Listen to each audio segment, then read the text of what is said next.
An interception. Relo. What a remarkable drive, man. That's an All-American drive right here. It's not exactly unwarranted. Like, when you have a guy that's that electric. The legend himself, the GOAT, Dre Crowell. Where my warm bottle movement at? That kills your argument right there. Anything can happen. This game is not over.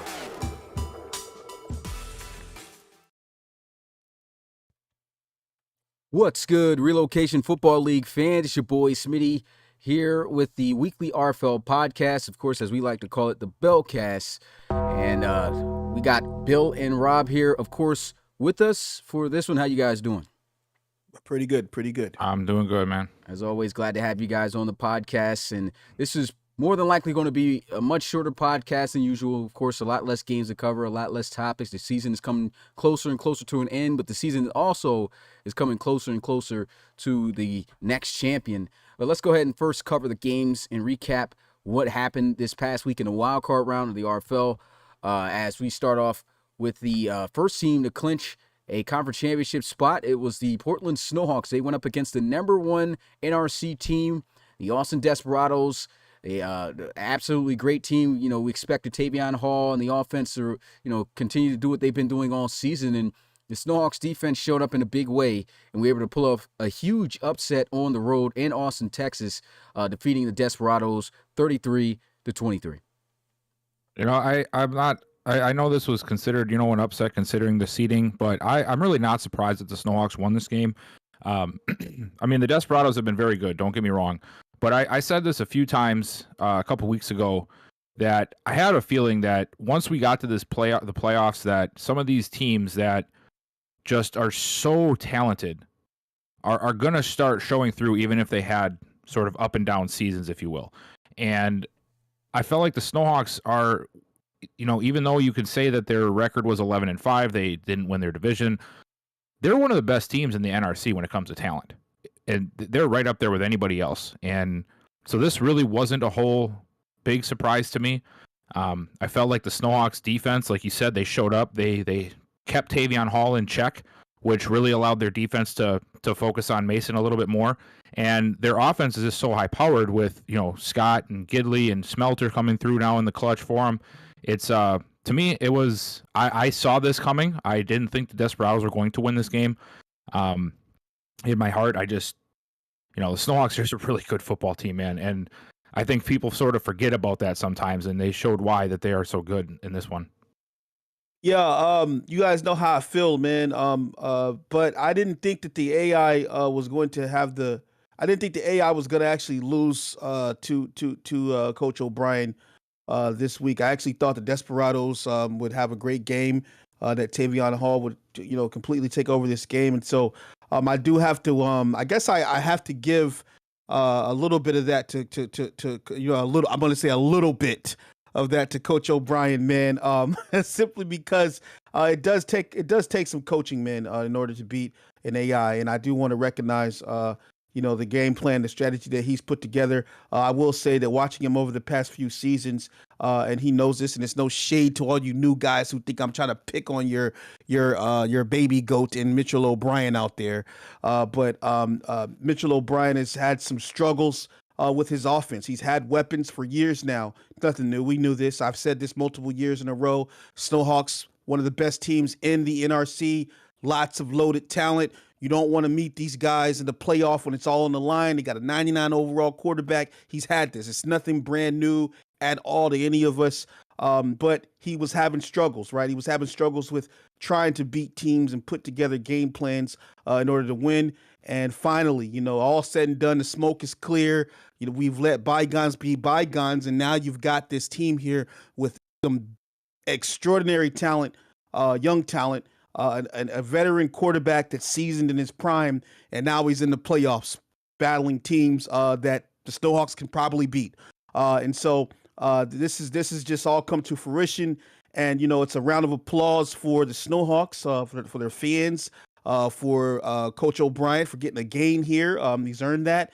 And I thought that, this was well played. It's just, it was well played. It was just a great game plan. Obviously, the DJ Scott presence here in for the Snowhawks. I hope that one of these backs that they have is going to equate DJ Scott, at the end of the day.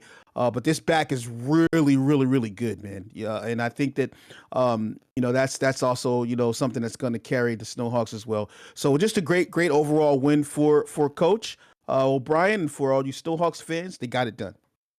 Yeah, finally, I'd say finally the Snowhawks really showing up. You just like you said, talking about how talented this team has been for years.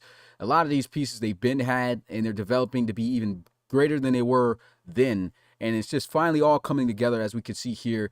DJ Scott, we've been talking about this since the postseason came about, since we heard about him no longer being a part of this team. He's just anxious to leave out of here with a championship. It's a lot of storylines rolling into this playoffs. And just about every single team coming into this has a fantastic storyline. With the Snowhawks, of course, like you brought up, the trials and tribulations, the toughness of the past few years that the Snowhawks had to go through, with the suspension, missing half the season, missing the postseason for the first time in franchise history last year, and to be able to bounce back, barely making it by a game. And ever since they got here, I think these guys, is just clicked for these guys, and they finally just realized that, we are the Snowhawks. We're a great team. We have the talent to win this and put it all together. Let's make this be the year that we get it done. And you could see guys just stepping up all over the place. As I talked about, DJ Scott, of course, Joseph Gidley.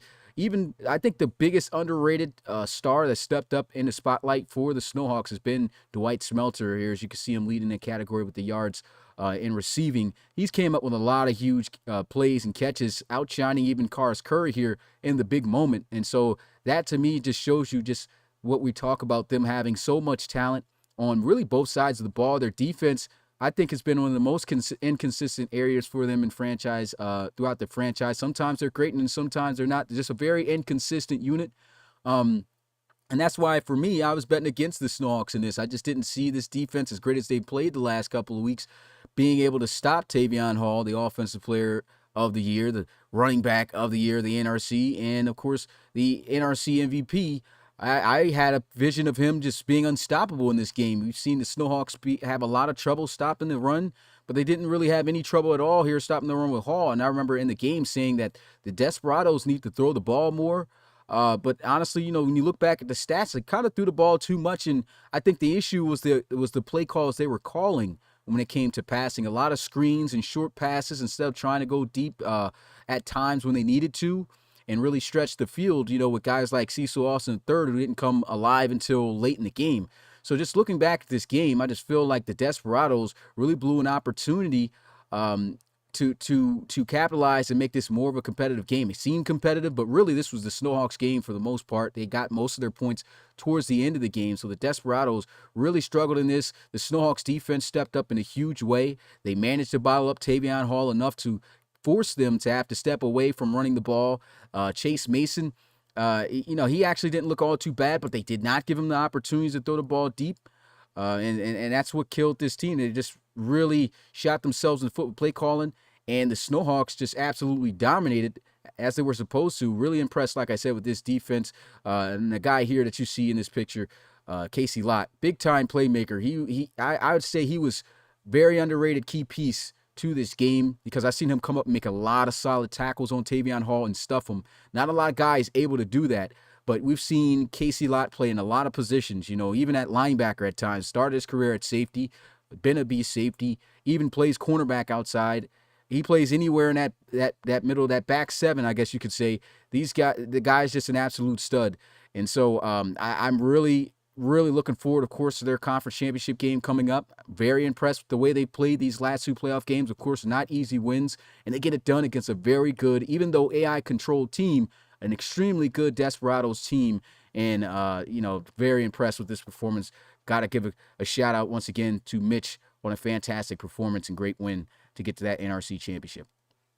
First time in franchise history also, too, by the way, that the Snowhawks have ever got there. So that's a big feat in itself. But moving on to the next game, Marquise Washington. He started his career, his first ever RFL game was against the London Black Knights, and boy, was it a shootout then. It was 35-30 final score. Marquise Washington was able to pull off with the victory, and he pulled out with another victory here, first ever playoff game. He plays the Black Knights again, and he gets it done. And it wasn't easy, though. The Black Knights kind of got competitive towards the end and everything. It still was a tightly competitive match. But Marquise Washington showing us why he was a first-round draft pick that changed this culture here for the Columbus Aviators as he leads them to a victory over London, 34-27. This was a very back and forth game, and it was really, really fun to watch. And it was really funny is because these two teams, if you asked a majority of the community at the beginning of the year, I don't know if either of these teams are really in the conversation for playoffs. Both these teams played, I think, a lot better than people expected. You can put that to coaching, you can put that to scheme change, player acquisition, whatever it is.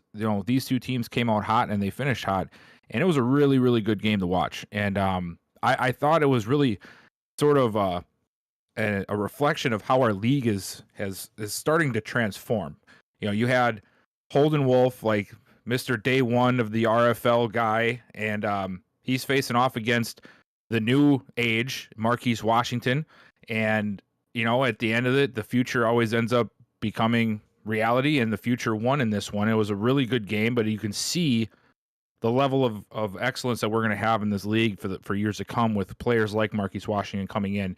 And the Aviators just had it. The score says it was really close, but I know it was back and forth for the most part. And then it seemed like the Aviators sort of pulled away at the end there in the fourth. I think at one point it was 34-20, and then there was obviously another touchdown scored after that. But man, just a great game to watch. And the one thing I did take away from the Black Knights is their defense, I thought, played somewhat well. They did hold Kingston Kenny to 46 yards, which I know was only 13 carries, but they've been a feisty bunch this year, and it showed between these two teams because anybody really could have had it at the end.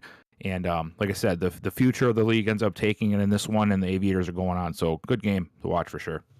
Yeah, I didn't have much at all about this game. It went as expected. Both of these teams obviously at the top of their game, and I thought that this game, it should have been this close with what both of these teams have been able to do. Obviously, Bill's already recapped about the fact that they've both pretty much shocked the entire league with their performance this season. And at the same time, my comments here are going to be more focused just on, and I just got to keep it all the way real, man. Because during that game, Smitty, you remember, I saw people in the chat talking about, when is Marquise Washington going to get his just due? When is he going to be greater than Geno Cannon? And I'm going to tell you, man, history is written by men, right? And the more that people try to actually create a competition, right, that's not there, right? A false competition between who's the better quarterback between Geno Gannon and Marquise Washington, the more you actually spoil the storyline of Marquise Washington and Geno Gannon, right? So at the same time, it's let these guys compete, man. Marquise Washington has done tremendous things this season, right? Doesn't matter, what he wasn't able to get. Let's live in the moment and let's talk about the fact that this rookie quarterback is back here. First of all, holding the legacy of rookie quarterbacks in the RFL going this far, but he's in a position to move into the championship game and play against the greatest of all time quarterback and possibly even win that and possibly even win a Relo Bowl, right? And when I saw that during the game, I've told myself to not comment on certain things anymore during the game because it is what it is. Sometimes it's annoying, but let's just relish, what I'm saying, what's going on with Marquise Washington, man. You know what I'm saying? This is just phenomenal, right? This is really phenomenal, considering the storyline of it all, with the Aviators, with him being drafted, even the battle between him and Geno, and the things that he did this season, you know what I mean? The greatness coming out the gate, struggling a little bit toward the end here, winning a divisional game is a really big deal. Winning his division, winning a division game in the RFL, going to the ARC championship here, and mind you, just coming fresh off of an appearance in a national game. You know what I'm saying? Mm-hmm. So this guy's primed for success, primed to be a winner. It's nothing new, right? And so, yeah, man, I hope I'm making sense here, guys, with what I'm saying, you know what I mean?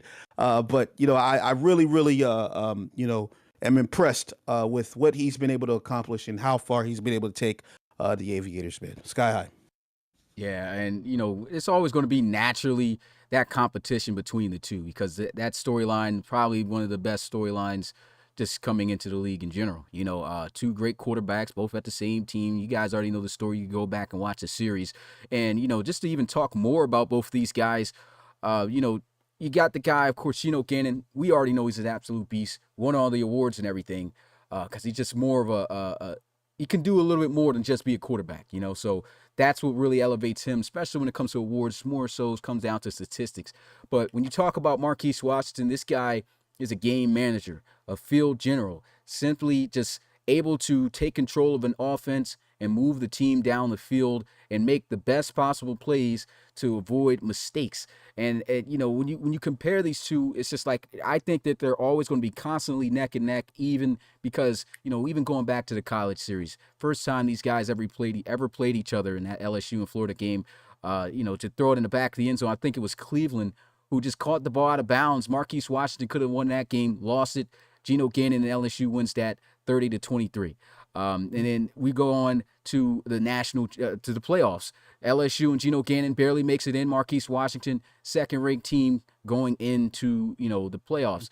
They're able to win. Geno Gannon is not, and they put up a good fight. They lost to the champs at the time, and Marquise Washington gets eliminated in the national championship. So they both lose, but once again, this shows you kind of the level of where these guys just level out. So you're going to get the great play and everything from Geno Gannon. The where you see like where guys get confused and think there's no flashiness to Marquise Washington. He doesn't care about flashiness.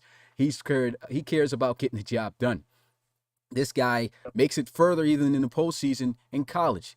Geno Gannon gets drafted before, Marquise Washington gets drafted earlier at 3, and Geno Gannon gets drafted at 4. Both these guys in the same conference. So the hype behind these guys are just absolutely real. And then you look at the season, first time these guys meet each other in the pros. Geno Gannon had the one up on him, and now these guys split even. Marquise Washington wins the game by a point. And they play again. Geno Gannon, now he's one up on Marquise Washington. He blows out the Aviators. And the Aviators only lost 2 games this season. So when you look at that, Geno Gannon's got the awards. He's one up on him with a game. So it's the series between the two is 2-1. And he's got all the awards and everything. But Marquise Washington is just as dangerous as Geno Gannon simply because of the fact that you still got to worry more about beating a guy who rarely makes mistakes.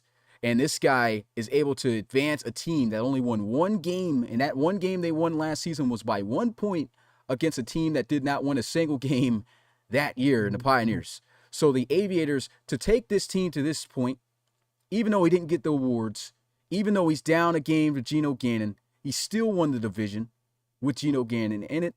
Geno Gannon played his first game. He didn't win. Marquise Washington played his first game. He won. That's where you can't look at just the awards and everything. These guys are just simply neck and neck, and this series is just playing out absolutely amazing because Marquise Washington, even though he may not have that notoriety, he still is showing in ways to be slightly up there compared to Geno Gannon. Hence on even the overall coming out of the draft, 84, Geno Gannon was at 83. I just had to talk about that because, that's just an amazing storyline, the way it just played out naturally.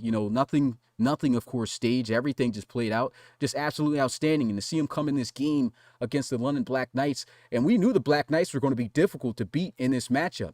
Holden Wolf, look at this guy. He still threw for over 350, 360 passing in this game, was dotting up in crucial situations. But if it wasn't for Marquise Washington dotting up and keeping that same energy with the offense moving down the field, looking more comfortable on the bigger stage, then the Aviators wouldn't even be going to the ARC Conference Championship. They've never went this far before, and it's just an outstanding story for Marquise Washington to be able to overcome this and beat the Black Knights, and it's just nothing better than to see them next week being able to play up against those Celtic Tigers. Just the storylines going in this postseason is absolutely incredible, and it's just an incredible win by the by the Aviators to get this done in the way that they were able to do. Man, shout out to Coach Back and of course Marquise Washington, those guys getting it done despite, as we always talk about, not having the best roster when you compare them neck and neck up to other RFL teams. That just goes to show you what Marquise Washington brings to the table and how dangerous this team could be in the future when they add more pieces. So just incredible game right there. Moving on to the next game. Their opponent will be the Celtic Tigers after this win. And I'm going to be honest, I was expecting this to be a pretty good competitive game. For the most part, it was. Well, I'm not going to really say it. It was at first for some moments. And then the Celtic Tigers just really started to put it on. But it was just the offense too stagnant for the Houston Voyagers. And they are only able to put up 18 points. Celtic Tigers, once again, putting up the most points in the round, 40-18 over the Voyagers. And Smitty, you really sugarcoated that one, didn't you? Sugarcoated what? Yeah, This game, man. Like, no offense to the Voyagers, and I love Coach Baker, but man, this was a very landslide. Yeah, I wasn't expecting. I wasn't expecting that. Yeah, Man. and, Shout out to Sean for the $10 donation. Yeah, what's up? Thanks, Sean. hey, Bill. Yeah. Smitty's still holding back tears, man. It's Kleenex everywhere, man. I'm trying to tell you. Right. Respect my man, Dre. I just couldn't. I didn't see it coming down like this, man. I really thought the Voyagers. I've loved the Voyagers all year. You guys know this. I've said this many a times on the podcast all season long, even when they were going through their rough patch. And I thought that they had, and I still do think that they're a great team, but after seeing what Dublin did, last week against your team, Rob, and the Cougars, I don't know if there's a team that can stop them, and it's their offense, like you said, Smitty, is just so dangerous. It can wear out a defense quickly. And when you spend all week, and you're game planning for A, B, and C, but then next thing you know, you're down 10-0, 13-0 because, Celtic Tigers decided to go off on a scoring spree in the first quarter out of nowhere. Now you're sort of forcing your opponent, or in this case the Voyagers, to now abandon A, B, and C and run X, Y, Z. And you went all week long practicing ABC. You thought, yes, ABC is going to work. And then something happens and the game changes, and now you're forced to play X, Y, Z. And man, when that happens to a team, especially against a team like Dublin, who is just stacked to the brim on offense, it's hard to claw that back out. And it's just not an easy thing to do, especially when a team like Dublin has the defense that they do. So it was an unfortunate loss. You hate to see it go down like that in the playoffs when you're expecting these big, back and forth games, final down to the wire games. But I think Dublin is just flexing a little bit in these playoffs, man. And I don't know if anybody's going to stop him. So that was impressive. Shout out to Cam Perkins for the $9.99 donation. Says, "What's up, RFL, and congrats to Aviators and the Tigers." You go ahead, bro. Yeah, this is, it's unfortunate, because I understand, I try not to get caught up in the season wins, and I understand that Baker had their number, and he's a good coach and all, but it's just, sometimes during the playoffs, man, things just kind of turn up a notch, man, a notch or two. And I think that if you're going to beat the Celtic Tigers in the postseason, the main thing is not going to be your offense; it's going to be your defense, right? Because your offense can be on the money, but if you're not stopping Drake Crowell, if you're not stopping Trey Worsley, if you're not stopping Matt Niani, if you're not stopping the other several players they have, if you're not penetrating the offensive line, if you're not getting to Dre, creating that pressure, making him throw interceptions, such and such, then you're going to lose the game. Just point blank, period. The thing about the Celtic Tigers is that while they have some pieces on defense, their defense, in my opinion, is not even like perennial. You know what I mean? It's not even like a perennial defense. It's just it's a really good defense, a really good, I guess, above average defense, we could say, right? But it's not like a perennial defense. Like, it's not Thunderbird perennial at all in the slightest, right? And so the thing, though, that really makes this team go is the fact that defense can play at a level like the Cougars last year. The Cougars this year, I know you guys, a lot of guys are like, man, they beat the Cougars. I don't know. And I get it, Bill, but this year, the Cougars are not the same defense that they were last year, Guys obviously got older with the loss of Marvin Woolfolk. Some guys fell off. We didn't have the same guys. And now a lot of that was just, Rob being Rob and finessing some things, to make that team go. But that defense was limping into the playoffs, man, and the Celtic Tigers ran through that defense. And so, going back here, like going, and I'm not going to get into because I know we're going to get into this segment, predictions. You have to be able to stop the offense of the Celtic Tigers. And if you can't stop the offense of the Celtic Tigers, then it's going to be difficult for your offense to move against that above average defense. And I'm going to leave that there so we can get into that later on. Yeah, and one thing I will say to the Voyagers, let's not forget, though, what they did well in this game. They did play good enough defense to have a chance to possibly get into this. They did have Drake Crowell's number way back in week 1 when they beat him 31-10, and they kind of had his number in this game as well. And you can see from the statistics, 24-44, those are good stat lines. Didn't turn the football over, only 1 touchdown, 286 yards. But when you watch this game, the Voyagers, did something that a lot of teams have not been able to do. And, the Voyagers defense, we already know, is coming on the up and up. They have those players that can pressure and get off the edge and speed and power. And they managed to try and do that against the Celtic Tigers. What really set the Celtic Tigers apart, which is why I feel they're an extremely dangerous team. Always felt they were an extremely dangerous team in the postseason, even though, record-wise, they've had some issues in the prior seasons. The defense is what's making the difference here. When we talk about this team, I completely agree with Rob. This is not a defense anymore, bro. I don't even think the Celtic Tigers defense ever was a perennial defense. It never was. They had some key players, but if you really look back at the playoff games, most of the games that they lost in those playoff games was due to the inconsistencies in defense. And that's one thing they were always lacking, that when it came to it, they just could not stand on. These last 2 games, look at the opponents they played. They played the Cougars, who had a tremendous offense. They played the Voyagers right here, who's been inconsistent, but this is still a difficult team offensively to stop, especially off of the performance they had the week before with Glenn Hay being on point.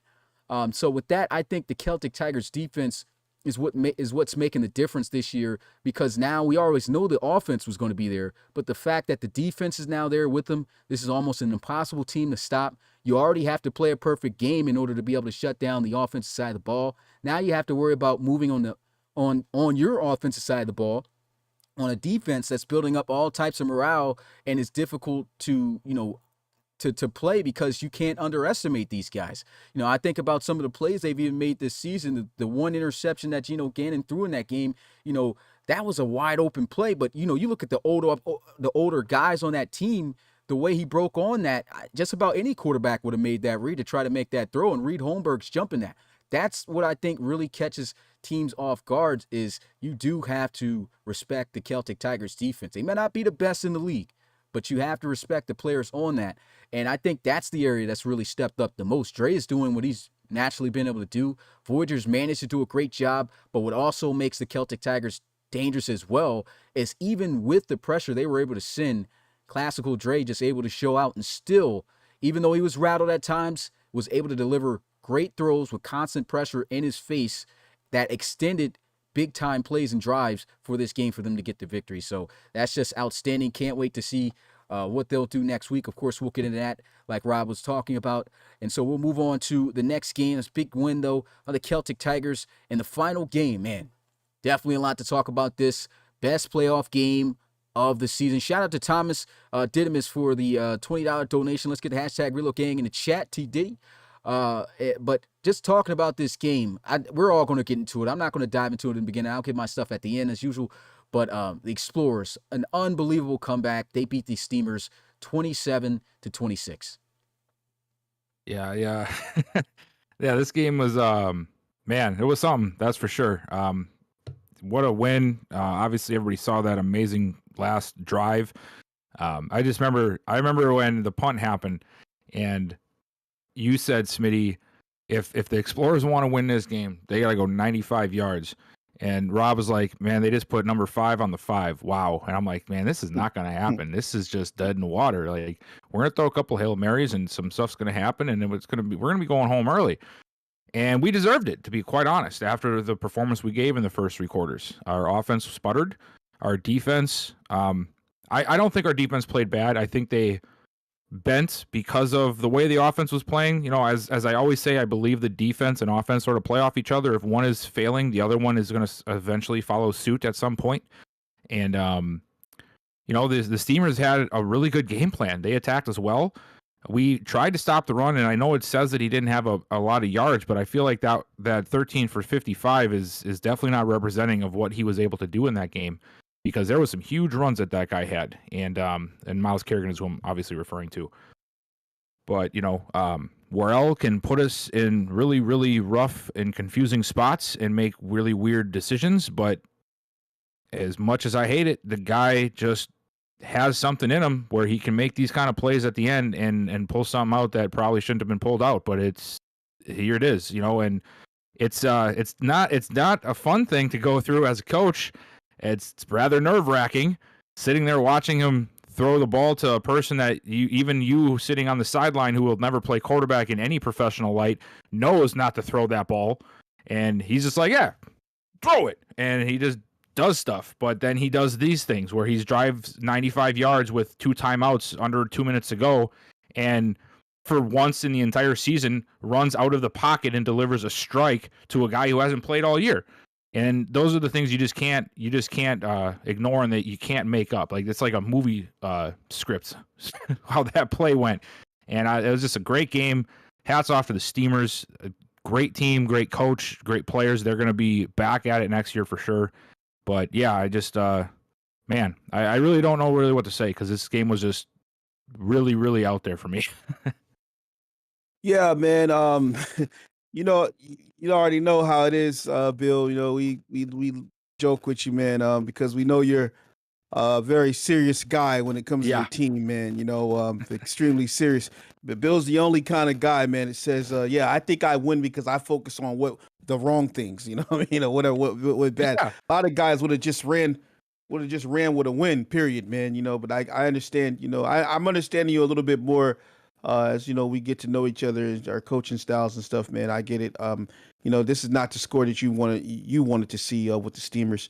As far as the league goes, though, I think that this score, man, it says a lot about it says a lot about the Explorers, and it says a lot about the Steamers. I think that, Bill, you are in struggle. People don't know that 13-5 for you is a struggle, because we know that, you know, you would like to be 16-0, you know, 15-1 or whatever, you know, that. So, you know, losing the games, that's a struggle for you here.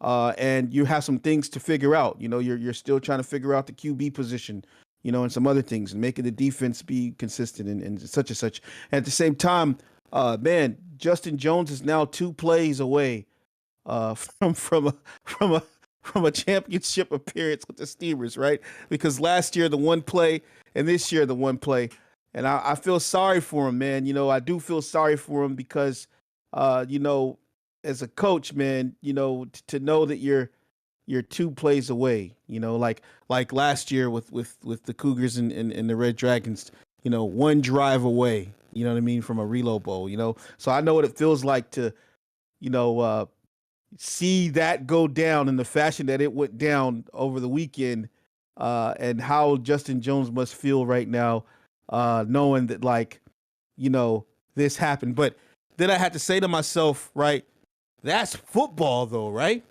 Because, like, even if we're talking about real life, right, the Giants versus the Patriots in Super Bowl, whatever that was, the infamous helmet catch, right? I'm not sure if it was Barres or who it was down the field. The infamous, you know, there's like all these in football. There's moments. David Tyree, right? There's like these infamous moments in football where something crazy, outlandish happens, right? And it doesn't matter that the guy, I don't even know the guy's name, but it doesn't. Leon James, is it? I think it is. It doesn't even matter. That's a great name too, right? It sounds almost like LeBron James without the extra stuff, LeBron. right? But we had to change his it. name was. We changed it. Wow. Yeah. Well, he just did some LeBron type stuff, man. It's awesome. The guy that in itself is the essence of the RFL, right?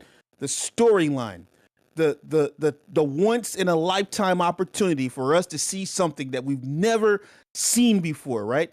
You know, like that, like what if Relo just stood in the pocket and threw a haymaker pass down the field and the safety went up and got it? How many times have we seen that this season? Right? That wouldn't have been cool. Everybody wouldn't be like, oh my God, this game, this, that, blah, blah, blah, right? But the fact that he actually bootlegged out, right, and threw a dot to an unknown player, right, you know what I mean, who went and scored, that's what just makes it mind-boggling, right? That's just what makes it epic. That's what makes the RFL, that's what makes football. So I was like highly impressed with that, even though I know that hurt some people's feelings and, you know, people, you know, are sour and everything, right? The good thing about that is that you can use that for next year. You know, you can use that to go forward, you know? And so, Bill, I thought the win was a gutsy win. I don't know if I truly felt that you were going to run over the Steamers ever, right?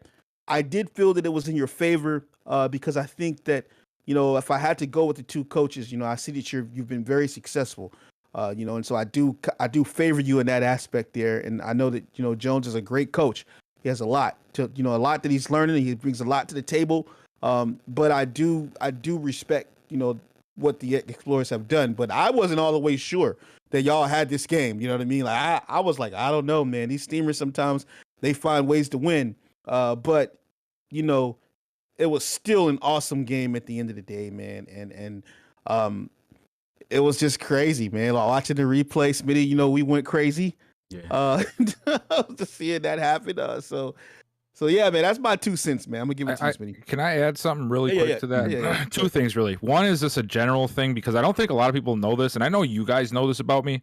Like when I'm sitting here in a chat and I'm thinking and I'm saying things like we should have never gave up that 1 yard or we should have never gave up that one catch, I feel like some guys probably, and I don't blame them at all, take this as me like talking down about their team, and I just wanted to put out there, I don't mean that in the slightest. So like any coach.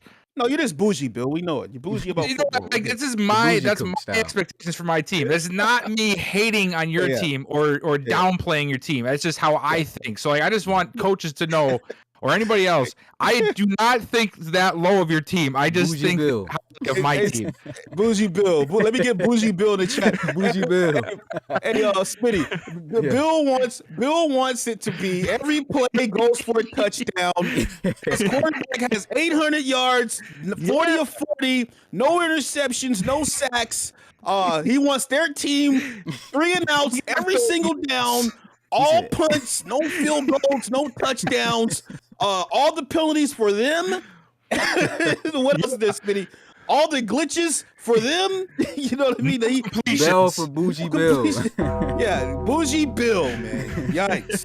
Yeah. I could just see it in a bougie way. He'd just be like, oh my God, did we just give up a yard? Yeah. Did we just give up a yard? Oh my goodness. This is awful. And I don't think that way. You know, Just give up a yard. I cannot believe yards. They wouldn't give us the 0.5 yards. You know what? You're fired. You're not playing next week. Did he cut a guy? The last thing I wanted to mention is actually about that play and sort of how things play together. Because obviously nobody knows who Leon James is, right? Mm-hmm. I mean, a few do. A few actually know. But for the most part, he's unknown. He hasn't played much. And you know when he caught that ball and he was able to turn it up and split the safety in the corner and take it to the house? Mm-hmm. The really cool thing that I don't think anybody really knew and noticed except me is I don't know if that happens if it's many other people that make that catch, because he has 97 speed and like 96 acceleration. Like, no offense to any of my other guys. Like CJ, of course, probably would be able to do it. But like, let's say it was Latavius Austin, who's a great receiver. But we also saw that his speed sometimes he got would be hawked in that game one time too. Yeah. So like, just the chance of it being that guy there to be able to bend it and actually take it to the house on top of everything else, that was just crazy to me. Because like, if anybody else is there except CJ, which I doubt, because obviously he's probably getting doubled on this kind of a play, I just don't think it happens. We're maybe at the 3-yard line, you know, maybe at the 5, and we have to try to put it in, and we have no timeouts. Yeah, so I just thought that was really interesting. And you got to look at the guy. Like, it still all comes down to the guy who created the play. This is by far, and he's had some amazing plays throughout his career and amazing seasons, by far the best play of Latavian Worrell's career. And, I even said in that game, I think this is literally, if you look at his statistics in seasons prior and the way he carries himself and things of that nature, he, after that play like that, to get you guys back to the NRC championship, he's really cemented his legacy here as one of the top quarterbacks in the league. He's getting closer towards his later years, and of course you're worrying about trying to figure out who's going to replace him and everything, and I know you had your doubts, and you've talked about this many times, but, there's just no other quarterback you would have rather have in that moment than Morrell. And, and you talked about him putting you in a situation, with the bad stuff early on. But one thing I've started to notice that was really developed about Latavian Morrell, which has made him just a gunslinger, is the fact that he's turning into a gunslinger. I haven't seen, other than last season, the seasons before, I really have not seen Latavian Morrell really take a lot of risk and take shots down the field. I don't know what it is the last season and this season came about, but Latavian Morrell is now like, you know what? Forget it. I'm going to make the big play for the team. If it's there, I'm taking the shot. I got the receivers. And this guy just goes all out. He doesn't care if he throws an interception or anything. And I know you're going to care. But, as we were talking about before the podcast, there's certain styles in which people play. And Latavian Morrell, even though this is different from what we've seen from him in the past, it is just, crazy to see, him still find ways to keep the team in the game and things of that nature, especially with the defense you guys got that really helps him out as well. But, just the whole bowing outside the pocket at that moment, never really seen him do that at all. And to throw that dime like that was just completely outstanding, and just to talk more about the Steamers, they came out and they gave everything. Like the defense balled, the offense was killing. Everything seemed like it was there for these guys. The defense for you guys, though, stepped up in crucial moments. Even though you guys were giving up plays at times in yards, you still kept these guys at bay. And it was those last-minute field goals that you guys held them to that really got you guys to get in this situation to win this game. So, when we talk about the Columbus Explorers, we always talk about C.J. Robinson and, Bradley Atagwe and Worrell and stuff like that. But, you've been pushing this, and I'm pretty sure most guys who really follow and pay attention to the Columbus Explorers know that this is a defensive team. This team really thrives off of its defense, and the reason why they are here is because we talk about how great their offense is, and we know how great their offense is, but their defense, in a way, kind of gets, is underrated, I would have to say. Even though we know they're great, we talk about them at times, but they're still underrated. They don't get the praise because of the offense being able to make the certain plays. But I think the defense is definitely the centerpiece of this team. It definitely has been the centerpiece for this year for them. And to step up in just those crucial moments really was just amazing. And just to see that play and the way that whole thing planned out, I mean, you just couldn't get frustrated or mad about how this game turned out at all. I really like the way Coach Jones handled the situation even after the loss, came on an interview and just like, you know what? It's just one of those once-in-a-lifetime plays, one of those football plays that Rob was talking about, man. Just, it happens. And he's a better man than me. Yeah, and I know you would have been, if you lost that game, I know you wouldn't have been ready for that. I don't have service. Yes, but he already knows he's ready to get to work for next year. Outstanding game. He's just, that's just a play that just happened. And that's all I can really say. It's an outstanding game, best play of the postseason this year. And with that being said, just going to go ahead and end it on that note. Let me make sure I check in to see what my next topic is here. Okay, yeah. So that's it for the recaps. Congratulations to this team. Moving on, let's go ahead and get a look at these two matchups. I'll be letting you guys know what time they are. Of course, there's only 2 games left. These are the conference championship. We are going to be starting out with the NRC championship game on Saturday at 8 p.m. Eastern. It's the postseason rivalry, you have to say, of the NRC. The Snowhawks versus the Explorers. It's just both of these games just outstanding. Just give me your thoughts just going into that matchup, Bill. And of course, me and Rob will talk more into it. But what's your thoughts on that matchup and everything in general, just knowing that you're going to be facing up against those Snowhawks, both teams having just outstanding play in the postseason? I think it's going to be obviously our toughest test because they didn't get it to the championship game to not be our toughest test. But I do also think that, we've seen these guys before, and hopefully we can do enough things to make the plays we need to make. And put us in a position to go back to the Relo Bowl. Yeah, I don't want to go in too much because I'm obviously still in the middle of game planning and everything. But one little nugget that I wanted to throw out there, I don't know if everybody knows, is that we've only played twice, but Mitchie has yet to beat me. As it's going to be a tough matchup for sure. Yeah, man. At the end of the day, man, you can't coast yourself to a victory here. So it's going to be a great game. That goes for all three coaches. That's going to be playing this weekend. Nobody can coast themselves to a win. You got to strategize. You got to game plan.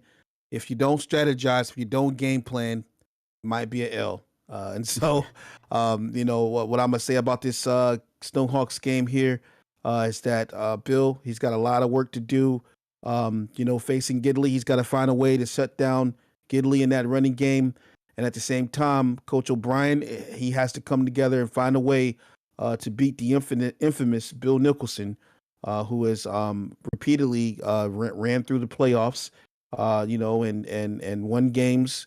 And, Mitchell O'Brien has to prove that he can outcoach Bill Nicholson. There's nothing else to say about it, right? We know how the teams are. You cannot auto it. You cannot go and auto the training and auto everything, right? And think that you're going to come out with a win.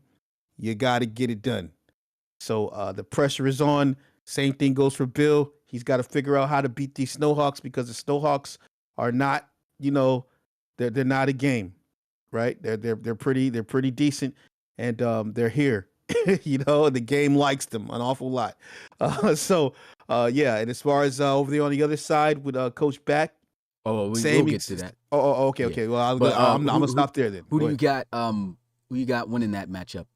I can't say. I got throw something out there, man. Any, mini, miny, mo. I'm gonna say Explorers, get it done. All right. So looking at this game, of course, I think both matchups are just they should be close. I think this is going to be a close game. The whole point that the topic that Bill brought up, Coach O'Brien never beaten the Explorers while he was coaching, just adds that fuel to the fire. And I think Mitch is going to bring his best game plan. The defense, the team as a whole has came out and played completely outstanding. Even though the Explorers got the home field advantage here, after that close game with the Steamers, I worry a little bit. Is the shot taking down the field by Latavian Worrell going to be the issue that they won't be able to bounce back from this time? This is a different defense. Even though the Steamers' defense was great and were great in the game against the Explorers, they still are young guys and have flaws in certain areas and gave up a lot of big crucial plays in certain moments. With this Snowhawks defense, they've been inconsistent. But we have not seen that in the postseason. And I think they're riding high on momentum. I think that their defense is going to make it a lot more difficult. And if Worrell's going to be taking those shots, they got to play perfect ball. They've got to make sure that he doesn't throw any interceptions. He's also got to make sure he's throwing the plays that are there. The run game has to be there. The Explorers really didn't establish that run game until late. Atagwe, getting really the team into the game later in the third quarter against the Steamers. And so for me, looking at it from that perspective and things of that nature, I just feel like the Snowhawks team, their players, are more so ready for this moment. It was a close one that the Explorers escaped. We know they're a great team. I think their defense is going to do a good job, as they've been doing throughout the postseason, keeping them in it. But I do feel that Joseph Gidley is going to be tough to stop, simply because also their run game has been great. And we know the Explorers at times have been great at stopping the run too. But I just feel that the Snowhawks defense is going to be the difference maker. If their defense shows up in this game and gets those turnovers and make those plays against the Columbus Explorers, I got the Snowhawks winning this one, and I think that's a high chance. So I'm going with the Snowhawks here in this. I got Mitch getting his first dub over Coach, but we'll have to see if that's going to be the case. I still feel this game, of course, can go either way. It should be close, but we'll see.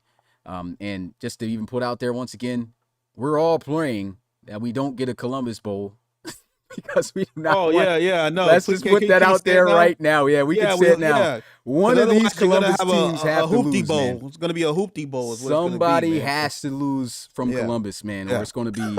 It's not going to be good. There's no Madden 21 mod. Oh, Like, so tired of hearing sucks. that. Oh, we won all Columbus yeah, Bowl. it Yeah. sucks that has to happen because we would love to see both of them if that happens, but for us, for the league's sake this season, Well, I'm telling you, man. one of these guys need to lose. Hey, otherwise y'all gonna be wearing the what's the purple team? The Beats, the Beats versus the Lumberjacks. It's gonna be. It Oh, would be man. bad, man. Yeah, definitely would be bad. But let's go ahead and talk about this next game. The Celtic Tigers and the Aviators. Marquise Washington versus Drake Coel. Who you got winning to advance to the ARC, to represent the ARC in the Relo Bowl, Bill? I'm not. This is no like discount of the Aviators, man. I just don't know if I can root against Dublin. After seeing these last two games, I'm all in on Dublin Celtic Tigers going to the Relo Bowl for last hurrah for Dre, man. The Aviators have a good team.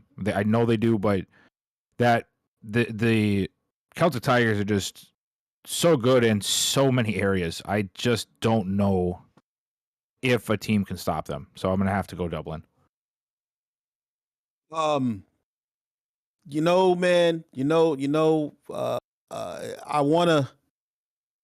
I really wanna say that I think that Drake Crowell, it's his year. I really want to say that, man. But what I don't want to say is I don't want to say that it's going to be all over for Marquise Washington. I'm probably crazy and probably a lunatic because I'm going to stay with the ARC North because I just so want to put wheelchairs on Drake Crowell.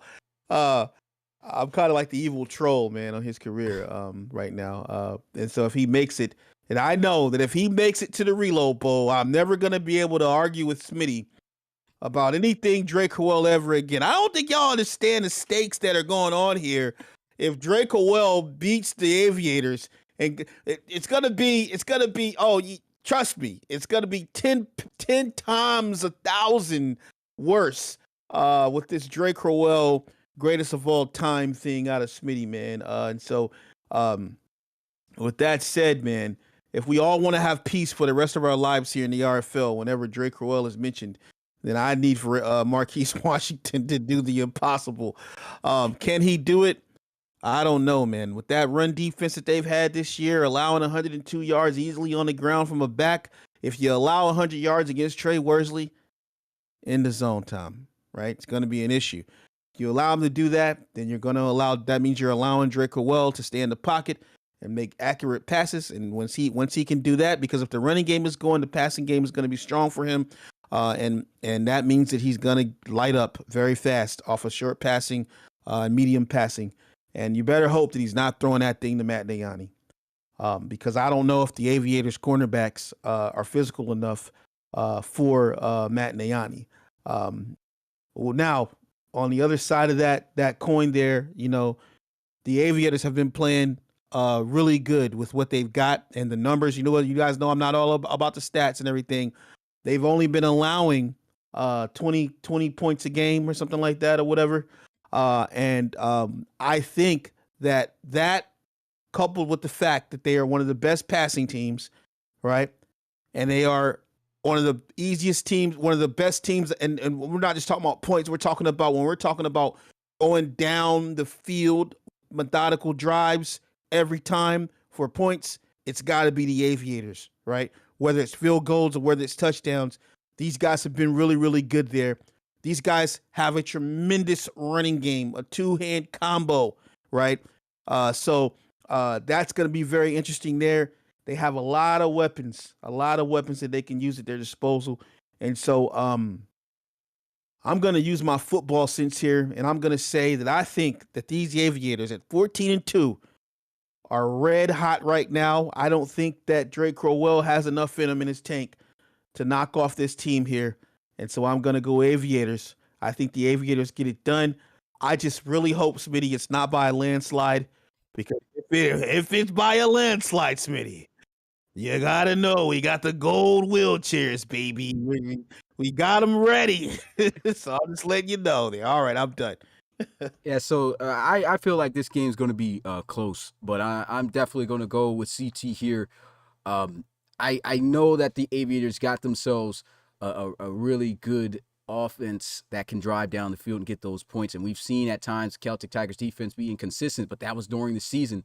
During the postseason, this defense has been great. They've been able to dial up pressure and make show that they can work against not only the scrambling, which we saw with Geno Gannon, but he also unrattled a pocket quarterback in Glenn Hay. So I think they're going to be able to get that pressure there to Marquise Washington.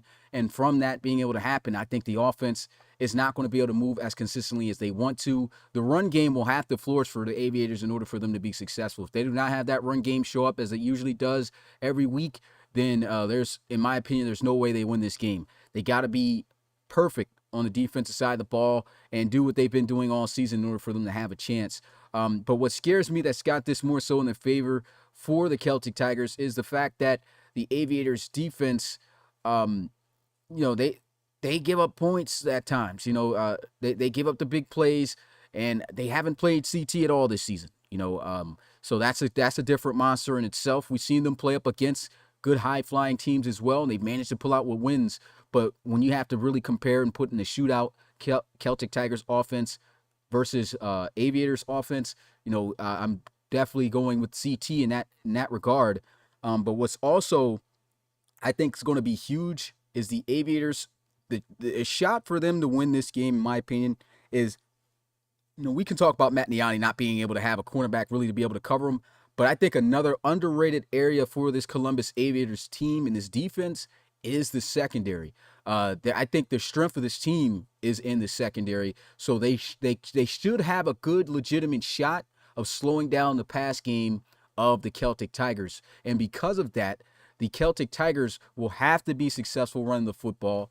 And the Aviators, I think they've got themselves a decent enough front seven to be able to slow it down, but it is trade wars. That's going to be a difficult feat in itself to be able to accomplish.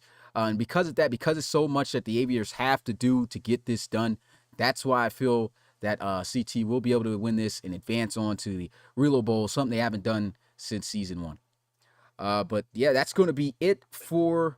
You about to say something? Yeah, I was gonna explain. Yeah, Luis Cardenas, man. Look, man, if it's a Columbus Bowl, it means that we cannot have both teams in the Relo Bowl in the foul. Yeah. Which means that we're gonna get you to pick what team you want us. No, I'm just playing. But no, we can't have. It's gonna be bootleg. Yes. Whoever the highest seed is, that's going will be able to keep as their team, but the other team will have to choose a team that's not in the league. And the reason for this is because we don't have the mod for 21. There was some stuff that happened this year that allowed that not to be able to come out. So we can't just go to the PC and mod Columbus versus Columbus like we would love to and have a beautiful Relo Bowl. Instead, it's gonna be the bootleg bowl. And we can't you can't push it back either, because we don't want it running into the draft, man. It's a lot we gotta do with the draft and stuff like that. So it'll be unpleasant. We talked about this before the season even happened, but it is what it is. We're just gonna have to thug it out that way. What were you gonna say, Bill? I was gonna say, man, if it happens, we know that it's gonna be the Explorers that are not gonna be shown, right? Well, Bill, you can wear the Cougars unis, man. No, I was wondering, can I bring it back to the rookie series, man? Can I do the Flyers? Oh, yeah, you could. The Flyers. That might be all right. Honestly, whoever wins the ARC is guaranteed. So the Aviators are guaranteed to wear. Yeah, I know. Yeah, that's what I'm saying. We know that if it's a Columbus Bowl, it's going to be the Explorers changing teams because the Aviators are number 1 seed. So we know that. Yeah, you can go with the Flyers. I mean, I'll bring back the Flyers. Okay. Bring the Flyers. We'll just say it's a throwback from when Bill coached that or something. That at least makes it a little bit better. It's at least somewhat ties to me, right? Yeah, that's a good idea. So, Nice. we'll do that at least. So we got a plan, guys. We got a plan. We got a plan. We don't want to see that though, but we got to play. Hater. Throwback Explorers unis, the Flyers. Nice. Throwback Flyers, man. Gotcha. Okay, so I'm checking Discord. There's one thing I was waiting on, possibly from Bees, but it looks like he's unable to get me the graphic for this. But I did make a graphic, and so what I'm bringing up next is, you guys already know, after the conference championship games, it's the bowl games. The Pro Bowl is going to be happening. What we can say about the Pro Bowl is that in the Pro Bowl, oh well, let me turn this off. Why that keeps coming up? What we can say about the Pro Bowl is it's going to be the same deal. Unfortunately, we can't mod that either. He just said he just sent it. Just sent it? He literally just typed that in the chat. Oh, this is wild right here, though. I just sent it, yo. What are you talking about? I just sent it. It's in the Discord, my guy. He just sent it. Now, first thing I want to say is, Smitty! What? It's just going off in the chat. What? Oh yeah, Are you talking to me? Bees going crazy. Oh, yeah, yeah. I was just about to show it. Man. Yeah, he came just in time. Okay, let me okay, you guys hold on for a second. I'm gonna go ahead and put this in the These are them put the coffee down, the croissant down, everything, man. Everything. He overseas right now. Big shout out to C Bees overseas. He says we're gonna see why. He says we're gonna see why. So this should be good. All right, so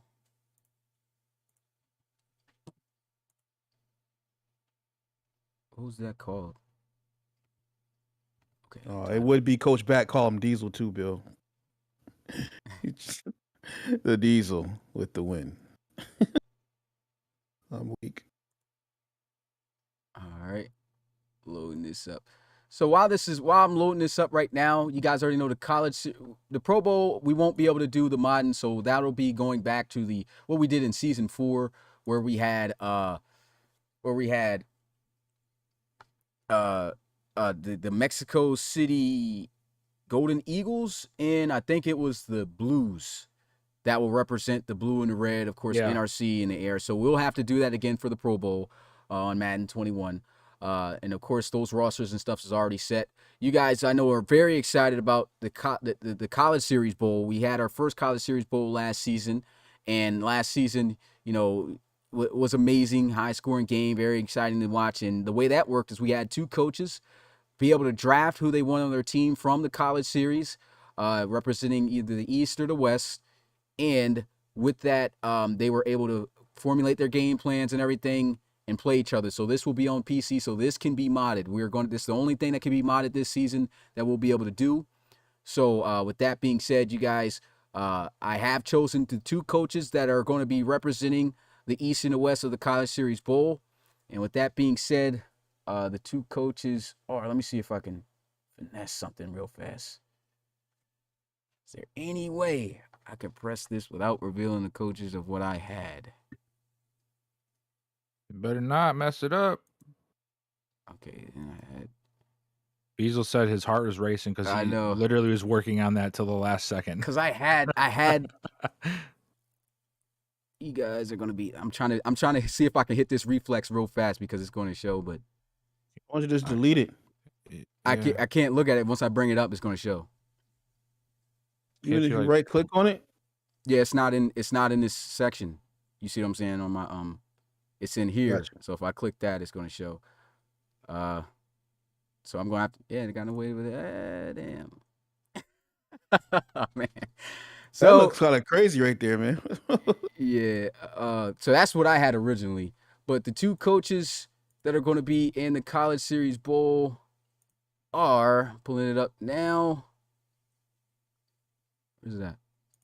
This is awesome that Bees made right here. Coach Forbes and Coach Carter. Now, Coach Carter, we're gonna play the bell for Bees, but he ain't had it. He tried to get it done because Coach Carter's hair does not look like that. Coach Carter will be representing the East, and Coach Forbes will be representing the West in the College Series Bowl. What's going to be happening is Coach Forbes will be selecting the will be selecting his players and stuff, and so will Coach Carter.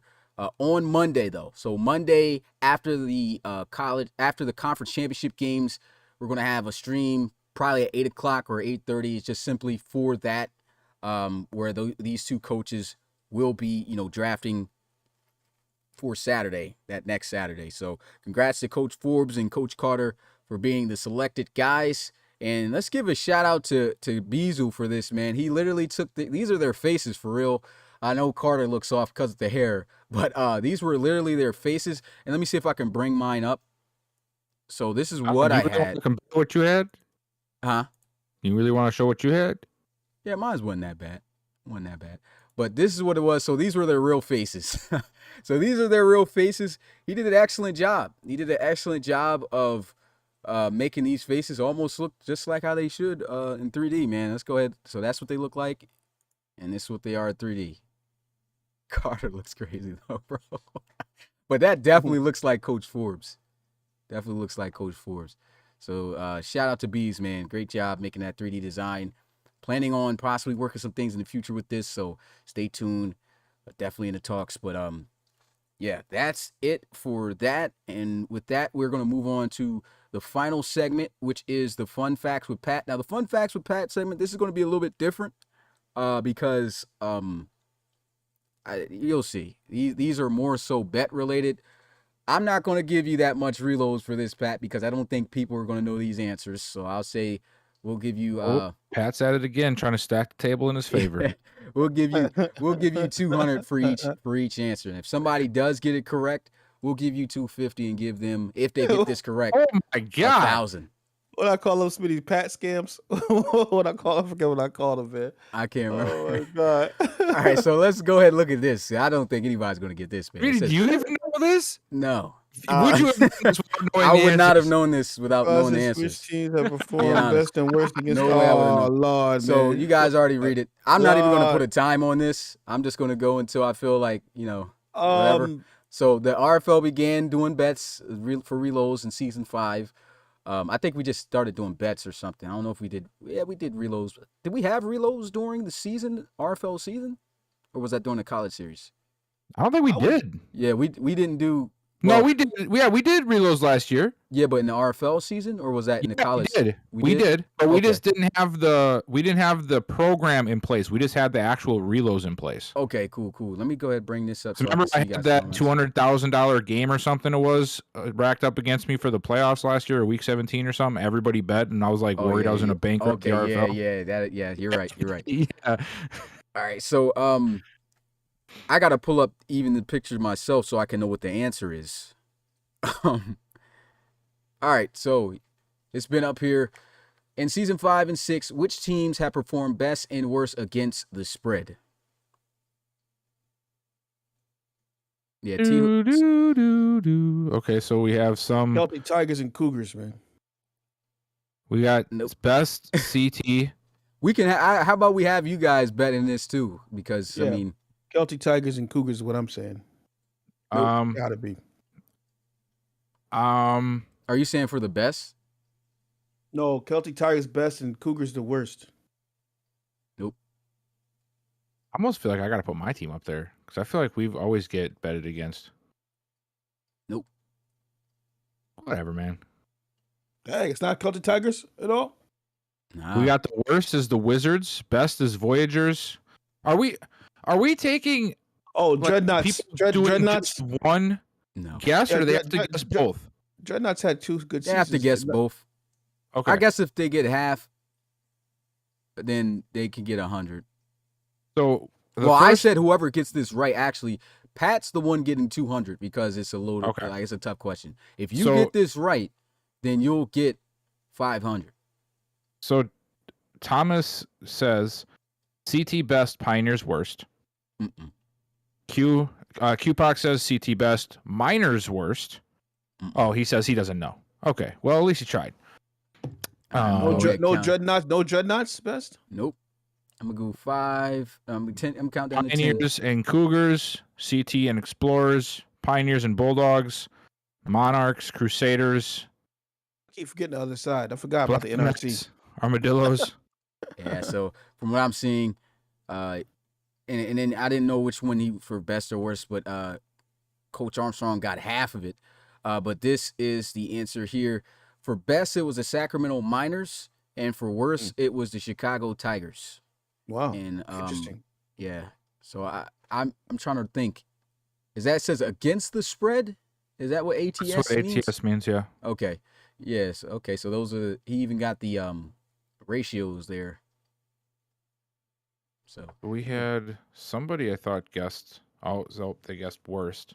Well, hey Q, you had one of them correct. You just had him in the wrong slot. all right, let's go ahead and move on to the next one. It And hey, says, am I taking care of this, or is this something our brand new broker is going to take care of? well, since you're on the podcast, you can do it at the moment. You can handle these ones. Man. It says All right. three of the four highest scoring offenses in season 6 were ARC teams. Which teams had the best and worst scoring offenses in season 6? RFL games only. Once again, a tough question. All right. So what am I paying out right now? Pat gets 200.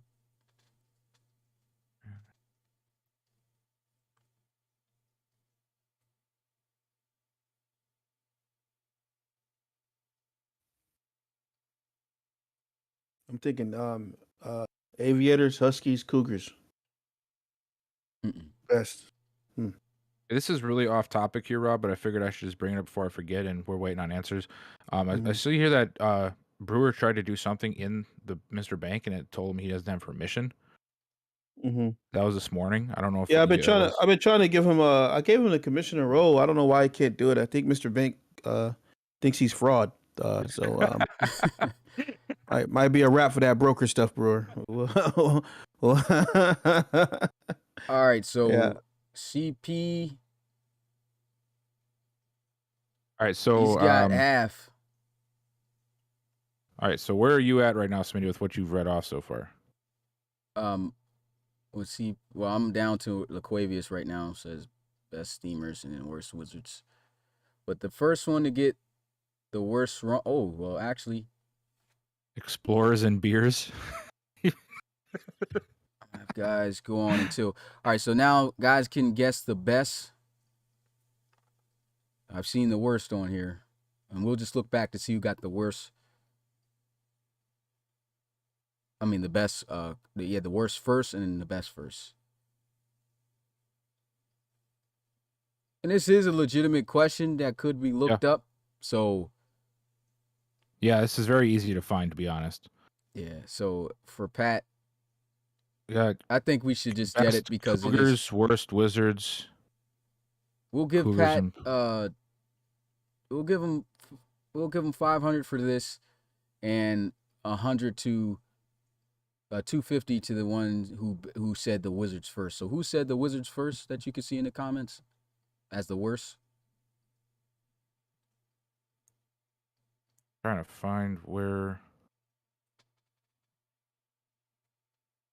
I don't even know where it ended though. I remember Cardenas said in his CP right here. So okay, coach voted there. So coach don't get no real. Oh, okay, right here. Okay, so I remember he made the comment about the spread. Okay, so that separates it. Okay. Red Dragons, Snowhawks. I think it's Luis Cardenas that got it. Said the Wizards worst first.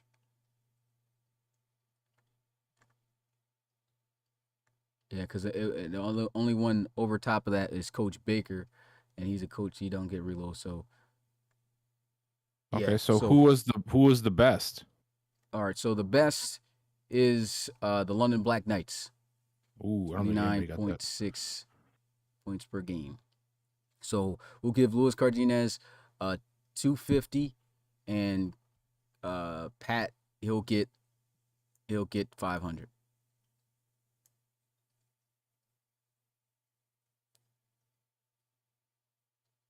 All right, and the last one that we got for today.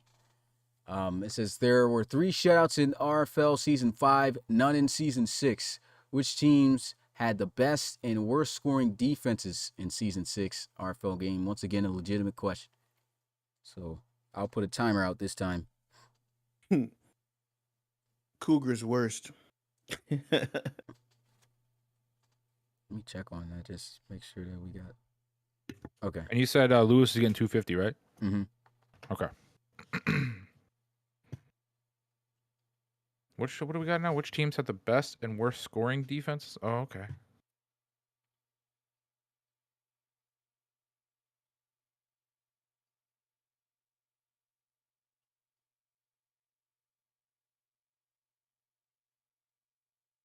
I see a half. Miners best scoring defense. Thunderbirds and Condors. Scoring defense. Wait, did Best. Steamers have a lot of pick sixes? They're Somebody not had on a there, lot of. though. Oh, I think I might know who the best was. Rob is not correct. Thank you, Pat. Thank you very much, Pat. All right, that's the timer. So the answer is I saw half. So this person can get 250. Was or it the whoever Barons said and best? The Diablos with the best. Oh, So it's okay. the Diablos got the best scoring defense, and then it was the London Bulldogs had the worst scoring defense in the league. All right, so somebody's getting a half, you said? Yeah, so half. Somebody said the Diablos best first, and it looks like it's McCall. Let me see if somebody said it before him. Dag. So that means London didn't score at all on defense, or does that mean that they gave I'm up seeing a lot of points points per game here, though. Is that's this what I'm trying talking to about understand. Points or Yeah, you mean like giving up points? Is that what he's talking about? I thought it meant like scoring as far as like scoring, yeah. like pick Yeah. sixes. See what I'm saying? yeah? Pat scams. This is rigged. We'll give Pat. We'll give him. No, I'm just 250. messing around. I'm messing around, Speedy. I'm not playing. Well, I'm playing. Yeah, I'm but not- this still is difficult though. So I would have to Sorry, Pat. 300 for Pat on that, and then 250. Well, not 250. Yeah, 250 because it was half for McCall. Hey, Bulldogs scored 30 points per game, and they ain't in the championship game. What's going on, guys? All right, and you said What's how much going for on?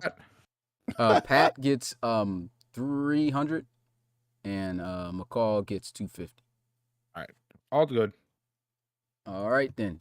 Well, with that being said, my guys, it's time for open-ended questions. And Wow, this ended quickly. Ended extremely fast. Be nice Got though. well over half an hour that we usually go. We don't have to go that long though. I don't think we we're gonna have that close. many Yeah, we can questions. close this at 10. So 12 minutes. We got to open questions right now. So if you got a question you want to ask, go ahead, fire away. We'll answer them live as best as we can here. Tentative date of the draft. Not official yet, but the time. What was the time we set, Bill? July 22nd. Yeah, the 22nd through the 24th, right? Yeah. Yeah, through the 24th is the date that we're trying to go for. Not set yet. That's why I've been, really working on the draft stuff lately. But yeah, that's the time we're looking to go for is the 22nd of July. Easel, just throw a hat on him. Good to go. I saw Bees just hit me a message too. Says he updated something for the. Okay, cool. Bachagalupi, rank the O's and D's of the teams remaining from first to fourth. Well, offense. One has to be CT. He scored the most points and we're the number one offense, if I'm not mistaken, in the league.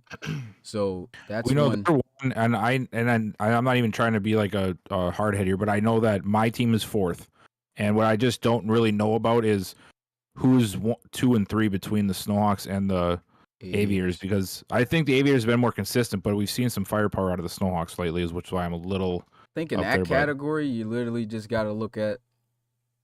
Well, what are we looking at? Points scored here, or yards?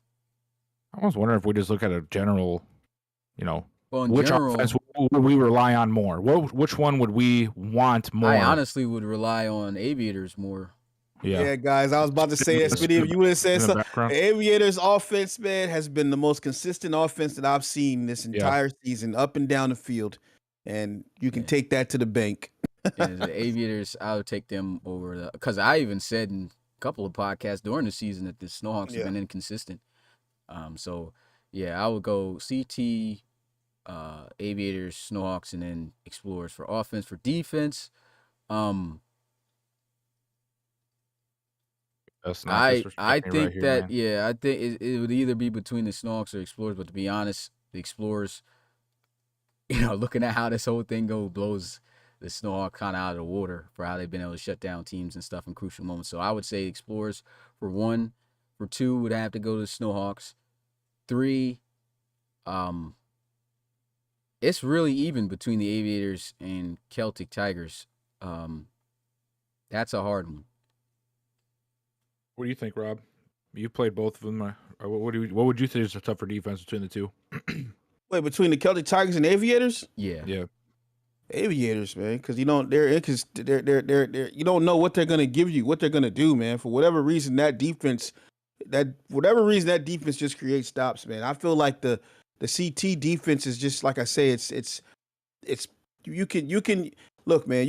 I don't know about them cornerbacks on CT, man. You know what I mean? I don't know. Looking at them guys, they have been getting roasted. I'm not even gonna lie about that. They have been getting for roasted real, at times. man. I don't know about those guys, man. You know what I mean? So I'm just gonna say I think that the favorite goes to the Aviators defense, man, for whatever reason. And it's not like a landslide or anything.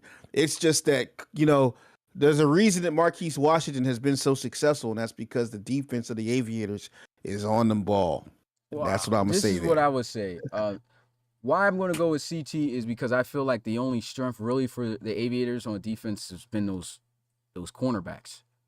Their cornerbacks has been strapped up, but to be honest, I've seen a lot of teams be able to move on the Aviators and be able to and like even looking at this past game that they had, still gave up 27 to the Black Knights, and I think they're a movable defense.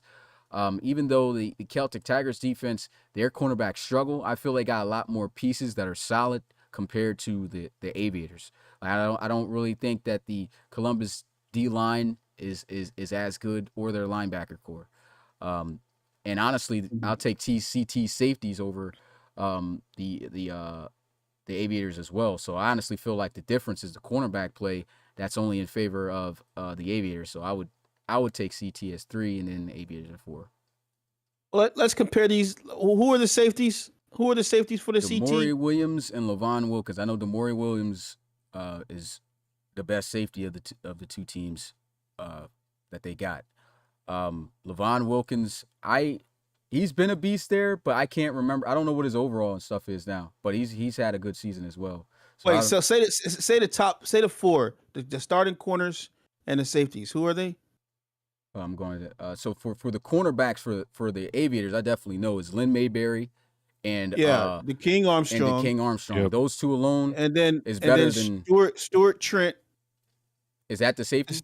That's one strong safety, and the Trent's other one is Armand Rudolph. Rudolph is good too, but he's not better than Demore Williams, and I'd say he's about even with Levon Wilkins. Demore Williams is definitely the better safety of the two. Aviators got the better cornerbacks. Trent is the last safety, in my opinion. He's had some good plays, but he really hasn't really proven himself, in my opinion. I think where CT might have the Aviators, man, is over the middle with the linebacker core. Yeah, I think they might have him there. Michael Frier. Well, I'm saying Dre's not gonna be facing a all-star linebacker core at all. Yeah, you know what I'm saying. So I think they love to kill the middle too. So that's tough. That's gonna. But he does have the speed though. He has the speed, and but the zones. Well, actually, he does have the zone coverage. Sort of, kind of does have the zone coverage a little bit, but not fully. So that's gonna be interesting to see. And so that's our rankings. And then Charlie Miller says, "What do you think next season may bring?" I'm not sure if he's talking in regards to. Are you talking about like in the terms of Madden or just RFL in general? And then he also had, how would you rank the remaining quarterbacks? Well, 1, I'd say Dre. 2, Dre. Gidley. 3, this is all pretty much experience basis. Dre, Gidley, Worrell, and then Washington. Washington. He No played way. one. He played one game in the. Yeah, we're not gonna disrespect Worrell, bro. That dude's a beast. I got Morale over Washington. No, I got Marquise. I got Marquise, Gidley, Worrell, Dre. In all honesty, I would honestly, out of the 4 quarterbacks, I would go Dre, Gidley, Marquise, Worrell. Y'all really think that Marquise is like at this stage is better than Worrell? He's been more consistent so far this year. Yeah, I think he's Bro, more consistent than Worrell. So let's say if we did have a Columbus Bowl, Yeah. you think Marquise Washington will outperform Latavian Worrell? Well, that's a Yeah, I lot of think so. factors because there's a different level of defense there. But if it's just straight up against the same exact defense, I just don't think Marquise makes as many boneheaded mistakes as Worrell does. Is this the toughest? Will this be the toughest secondary Marquise Washington has played if it's a Columbus Bowl? Oh yeah, Yeah, definitely. Because I think Yeah. Columbus I'm probably not got the even sure best it'd be a big-headed- cornerback core in the It'll be league. interesting, man. It's gonna be very interesting. We don't want to see it though. We don't want to see it. We don't want to see Hope it, to guys. God it Trust me. don't happen. Charlie Please. Miller said RFL in general. So what do we think next year the RFL is going to bring? Well, Dre's going to be gone. Madden 22. It's obviously for 1 and 2 at quarterback. Well, no, we can't disrespect Gilly. You can't disrespect Reed Wagner. I think those are going to be the 1 and 2s for the best quarterbacks in the league. I got Gidley though, then Wagner, then let's give our top 5 for next year. Wait, top 5 quarterbacks Yeah, for next year? For next He year. just asked in general. He just wants to know what next year's going to bring, just for the RFL. Yeah, not position specific, just in general. Oh, So, okay. that's just something to see. But Yeah, I mean, I guess it's really a hard question to answer, just because we have no idea what even kind of game we're going to be playing on yet. I'm gonna tell you right now, man. Three of those quarterbacks that are going to be on the top next year are all in the ARC. you said 3 of them. All right, Gino, Keese, and Justin Jones all are coming for redemption next year. Believe it. Yeah, I think so let's give our top 5 for quarterbacks next year, man. So I think 1 and 2 is definitely Reed Wagner and together. all together. I think 1 and 2 is Okay. definitely going to be what I said, Gidley and Wagner, because Wagner's always at the top and Gidley is as well. And they're not going nowhere. I don't see anybody else really over Marquise and Gino. Justin Jones is a strong candidate in that category. Holden Wolf could stay a year. Yeah, but what kind of product are we going to get out of him though? That's the thing too. You know what I mean? I was about to say Savoy too, Coach Davis, but I didn't want them to throw tomatoes at me all at once, man. No, I honestly, think Savoy just had a bad year, man. I'm waiting for him to get a game that or maybe the game to just be brought to the point where quarterbacks because man, I'm so confused, man. I really am with Savoy. There's nothing in that guy's stats that says he should play bad. Nothing at all. I think it was Nothing. just a situation. It's a lot of factors. And I think one rookie too is gonna ball. Yeah, and not only that is just the fact that we already know with this Madden, one thing we saw, even though at times it paid off for some teams, I think the dual threat quarterback in general was just as a pure scrambler. We didn't have no improvisers play at all this year except for the Owen Legger, and he didn't even start. So the dual threat quarterbacks in general, I think this was not the Madden for them, and he just suffered more for the, because of that. Just had more mistakes happen on his end. I think he's going to be good next year, if that's all, fixed up for next year. Worst quarterbacks next year. Oh, for real? Man, stop. Where would you rank George McCafton? 147th. Honestly, man, compared to the rest of the quarterbacks, because there's a good chance that McAfter's going to start again, He's below guys. Uncle Rico. Yeah, I don't see any starting quarterback that he's better than. Yeah, I'm gonna just leave it at that. And hey, I see a couple guys in there saying, let me get the 5 guys. I know it sounds like a broken record, and I know it sounds ridiculous. Just go to Twitter, find the PS5 drop pages, follow what's that guy's name? I can't remember his name, but it's in the coach's lounge somewhere. Turn on post notifications. Yeah, Jacob Randall. Jacob I think Randall, yeah. follow post notifications. Every time those guys tweet, it's usually about PlayStation drops. And just keep trying, man. That night that I got one, me and Forbes were battling together to try to get me one because he was helping me out, and it took both of us about an hour for one of us to get it in a cart. That's all it takes, guys. It sounds ridiculous. It sounds like a waste of time, but that's the easiest way to do it. You will eventually get there. You know what I mean? Like, obviously, you have to have the money too, which I know is not always the easiest, but just follow those post notifications. Turn on every single one of them if you have to. They'll get annoying after a while, but hey, you'll be in the know every time. And I don't know how, but those dudes know everything. I don't know why. I don't know who they're talking to. Or yeah, there you go. Like Lito said, join his Discord. I know they have Discords out there for it too. So I just put that out there, man, because I thought it was ridiculous. Like, hey, no way I'm going to sit here and wait and battle everybody for 2 hours to get a PlayStation 5. And I finally just bit the bullet and did it that way, and I got it within a week. Yeah. You know, it's that simple. You just got to put the time in, which sucks. So we'll take 3 more questions if they're good. So give me 3 good questions here, Bill. Chrome says, do you feel that McCaffrey purposely sabotaged his own team? What is going on here? Oh. George McSabotage. What is going on here? What do you mean? I was trying to pull up the quarterbacks just to look at them stats wise.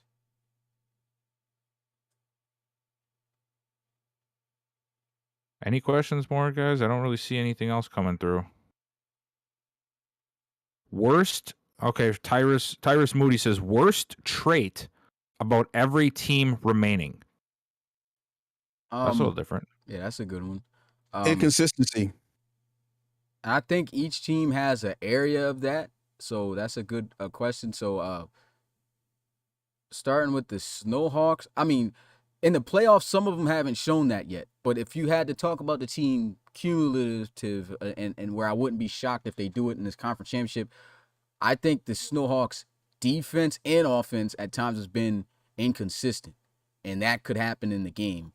So that's there's time where the offense doesn't, perform right, and the defense can't cover or shut down anything. So that's a flaw I see in the Snowhawks. The Explorers, I think the defense is solid. I think the offense taking those shots down the field with Relo is really the biggest. Yeah, gunsling and stuff's going to kill us. And then not running the ball. They could be successful passing, but if they don't run that rock with Otagwe and Bigby, then that's a flaw. CT, passing this is going to too sound much. weird, but for CT, it's sort of in that same wheelhouse. I was going to say predictability. Yeah. Sometimes they even though they're so good, they get predictable, and if you pick the right thing to do, you'll shut them down completely. Yeah. It's just hard to get it right, but if you do it, they're predictable. Yeah, it definitely comes, in my opinion, is play calling for them for exactly what Bill said. They get too predictable and are one dimensional, especially when it comes to throwing the rock, and they're not giving Worsley the carries. Every game they lost has been mainly because of that, with them not mixing in Worsley. And then on the defensive side of the ball, as I talked about, CT has been, throughout the season, the regular season, they were very inconsistent. At times, couldn't even make a tackle. So that's really bad for them as well. They did not show that at all, though, in the postseason, though. And then for the Aviators,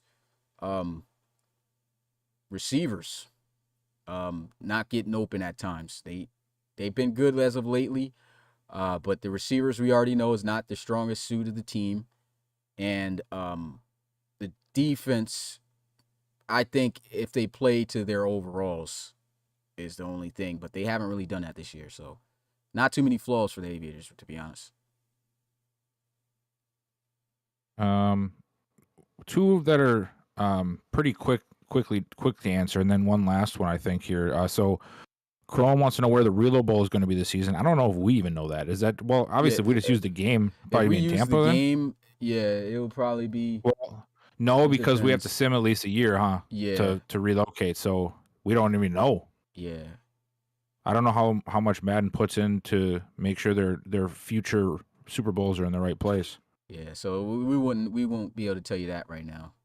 And then Coach Baker, Senior Bowl uniforms the same or new ones this season? We're getting new ones. I know they're new because I thought that's what you were talking about before when you said there was a big announcement and Beazle was all excited. I thought we were going to show him a little bit, No, that's going to be for that week. We got to hold on to that for the show. Those. I saw a snippet. Those things look pretty nice. Yeah. And then Roland says, comeback player of the year. Schrader. Yeah, but he never really.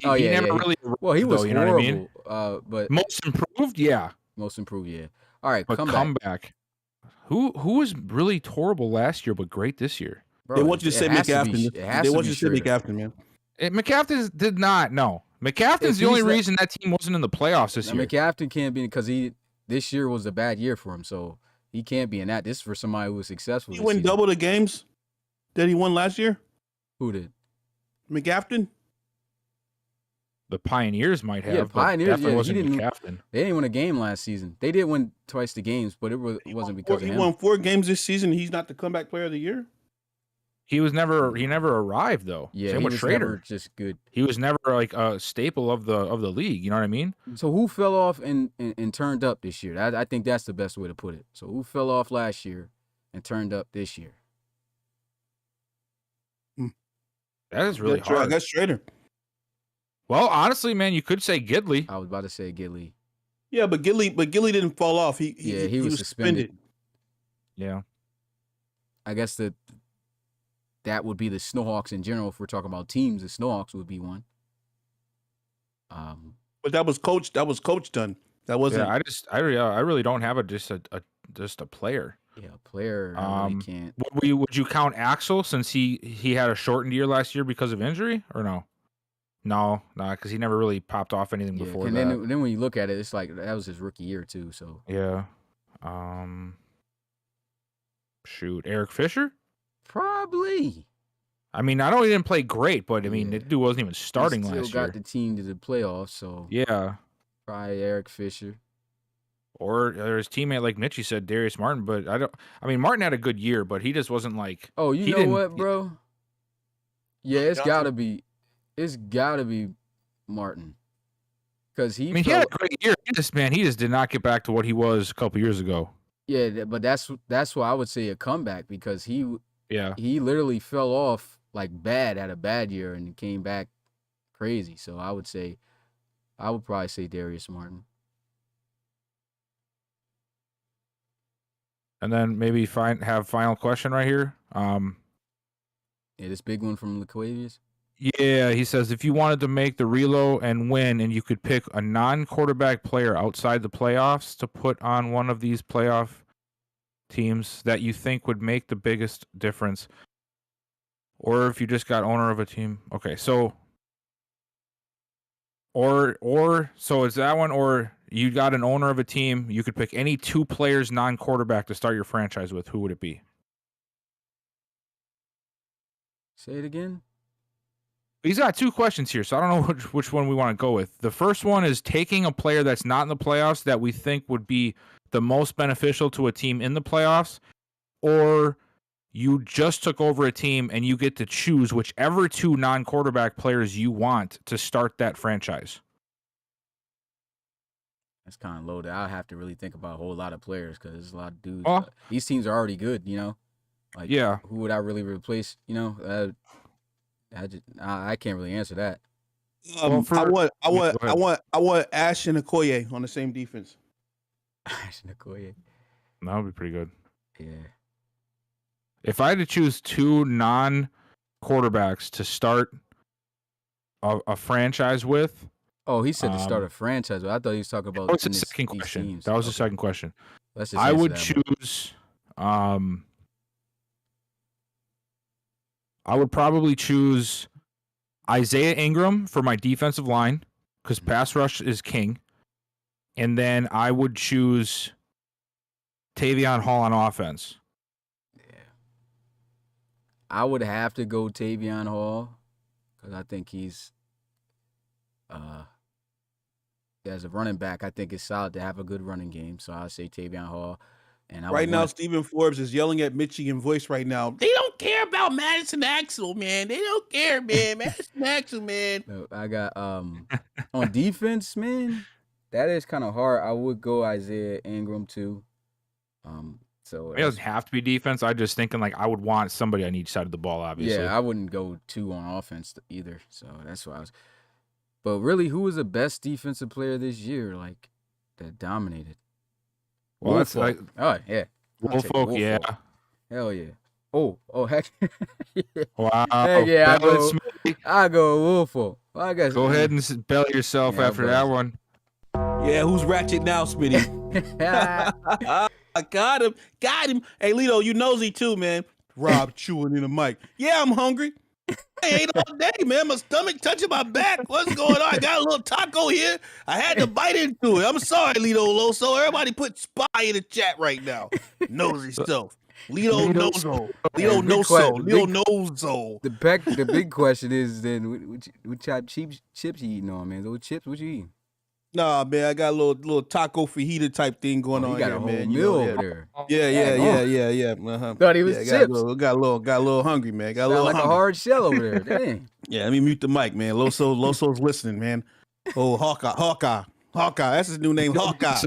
I think with that we should end it. My man's already said it's over. He eating. He hungry. So with that being said, man, it was a great podcast as always, and we at least almost extended to 2 hours, so it was a good one. We'll see you guys on Saturday for the was it NRC? Yeah, NRC Conference Championship game, and Sunday for the ARC to see who advances to the Relo Bowl, and then get ready for Monday for the College Series Bowl selection between Coach Forbes and Coach Carter. With that being said, it's your boy Smitty, RFL Commissioner, along with Bill and Rob. Appreciate you guys coming through. We'll see you guys next time. Peace.